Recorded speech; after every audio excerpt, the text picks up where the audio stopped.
Mental health problems are more prevalent than AIDS, diabetes, and cancer combined.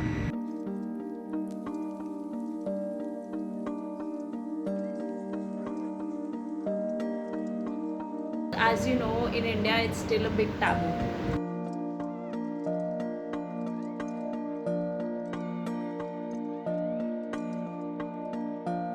WHO survey that said there is almost 1 in every 5 person that experiences mental health problem.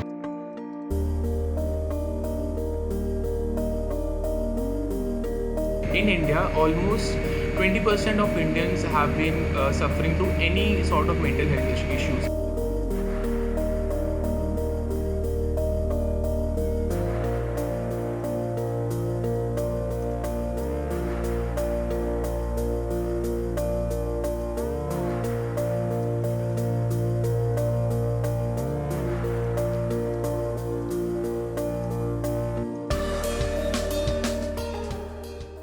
Okay, so Good Lives is a venture that makes therapy very accessible and affordable.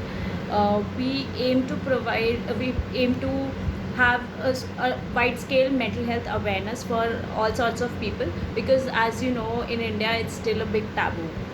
So we started last year. In fact, we started last year during the pandemic itself, and since then we have observed a lot of people going through mental health disorders, and they find it very difficult to seek help. Yeah. So, tell us about the campaign you guys have started of giving free therapy to COVID-19 victims who are suffering from anxiety, and what made you do that? So, mental health problems are more prevalent than AIDS, diabetes, and cancer combined. And it has been escalated after the pandemic because, apart from social distancing, it has also resulted in emotional distancing. So we started Good Lives with a mission to normalize the conversation about mental health and to make therapy very, very affordable to all. So after this pandemic, we thought that this second wave has impacted a lot of people. Even the dear ones or the near ones around us have been impacted by it greatly. So we thought to do our bit for society. We started off this campaign to provide free therapy sessions to people. You started this campaign on April 28th, if I'm correct? Yeah. So, since then, how many people have been a part of, have participated in this thing? Since we started off this campaign on 28th April that you have mentioned, we have held more than 150 people so far. But the interesting fact here is that more than 2,000 people have visited our website. So less than 10% people, only less than 10% people seeked help. So why? Because of stigma associated with mental health problems, that people will tag them with pagal or psycho or with other terms. So that is a real problem, that people are afraid to seek help. All right. So, and how's the situation of mental health at the time of COVID-19? Okay. So last year, before the pandemic has hit, there was a WHO survey that said there is almost 1 in every 5 person that experiences mental health problem. And after that, government has also launched a website, a 24/7 helpline, wherein they reported that problems like anxiety and panic disorders have increased up more than 20 to 25% since then. So this is something that was reported last year. You can imagine the amount of increment that has happened this year. Yeah. So, at a time when COVID-19 victims don't get any medical attention, do you think that the government even acknowledges mental health as an issue? And is it doing enough to spread the awareness? So, Varsha, there are two parts of it. One is definitely, yes, there are many initiatives that are being taken by the government, and which many of the people are not aware of. So, as I mentioned, there was a helpline that was launched last year, which was a 24/7 helpline for anxiety relief for COVID patients. But I'm not sure how many of us know about it. It was completely free. It was teleconsultation. But yes, government is doing its bit, but it's not enough right now with the scale that we are operating on. All right. But do you think in what way can the government do a little bit more to help the people? So recently a high court judge has also pointed out that mental illness should not be treated indifferent to the physical illness, and I think that is a big step towards what how we look at mental illness in the first place. So there are supposed to be mass campaigns, mass awareness campaigns that has to happen. It has to come as a part of school curriculums as well. And what about people approaching you since last year's lockdown, March 20? So there have been many people seeking help. We have tried to make therapy affordable, but since as we are a startup, it took us time to kick off. But there are a lot of people who need that help. We have a traffic of we have an engagement on all our channels of social media of around 10,000 a month. All right. Okay, 10,000 a month. Yes. That's a lot, and that's great. And through these campaigns, we got people who want to seek help from UK, from Germany, from Nigeria, from Bangladesh. So people outside are also acknowledging these problems, and they are taking therapy from Indian psychologists. So people from abroad also register for these kind of therapies.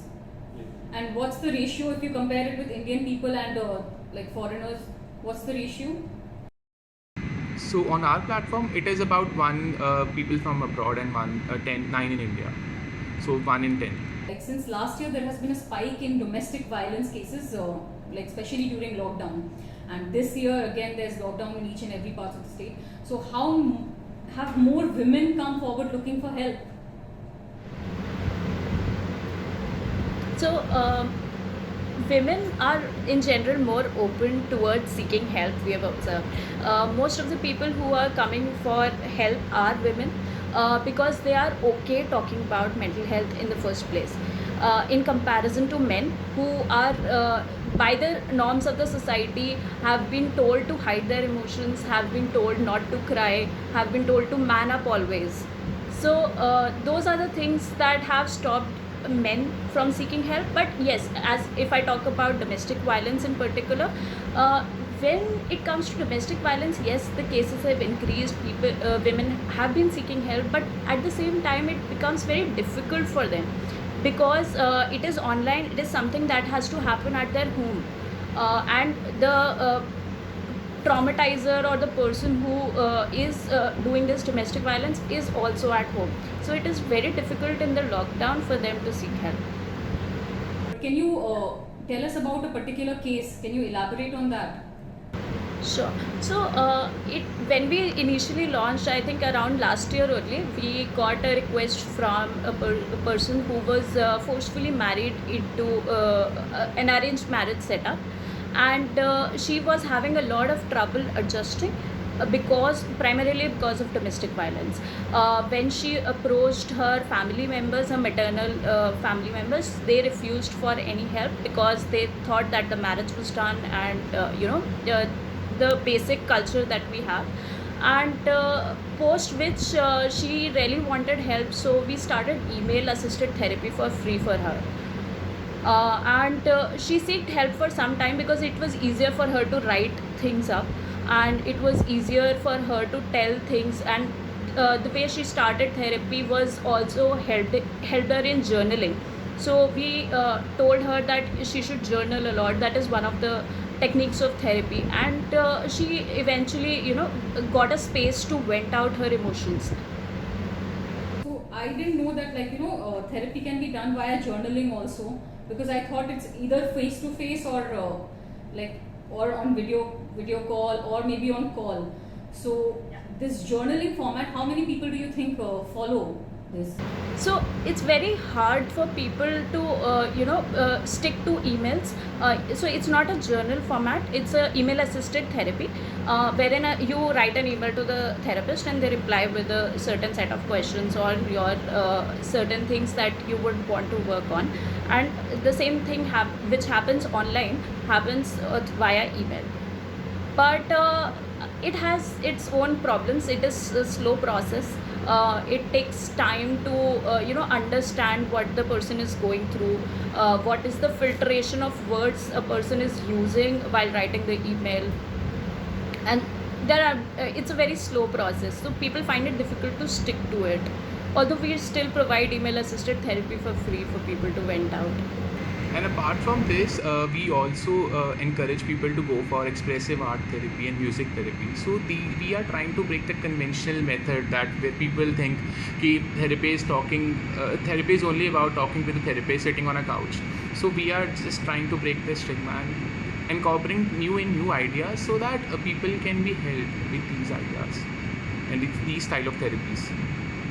So in expressive art therapy, what you do, the therapist, when you draw, therapist asks you to draw doodles or some drawings, and they both find the root cause of the problem through those drawings. And in music therapy, you both create music, you listen to music that calms you down. So these are the techniques that have been used by our therapists in music therapy and expressive art therapy. What has been the increase when you compare the figures of people seeking therapy after, like, since last year lockdown, and what was the status before that, before the pandemic, like pre-pandemic and post-pandemic? What's the data? So I'll tell you the data pre-pandemic. So in India, almost 20% of Indians have been suffering through any sort of mental health issues. It could be either simple as stress, or it could be depression, anxiety, or anything. So that is equivalent to 1 in every 5 people. But when you compare it with the world, it is about 10% of the world's population. That is 1 in 10 people. So when you compare India and world, so the ratio of number of people that is going or suffering through mental health issues are almost double. And surprisingly, when you see the suicide rate of the world, you will see that India accounts for 36.6% of the global suicide rate, and these have been increased after the pandemic. Right. And talking about insurance companies, like, people generally go for insurance, and especially since the pandemic, there has been an increase in people approaching for insurance. But most of the insurance companies, because I checked also, they don't cover mental health. So, what do you have to say about that?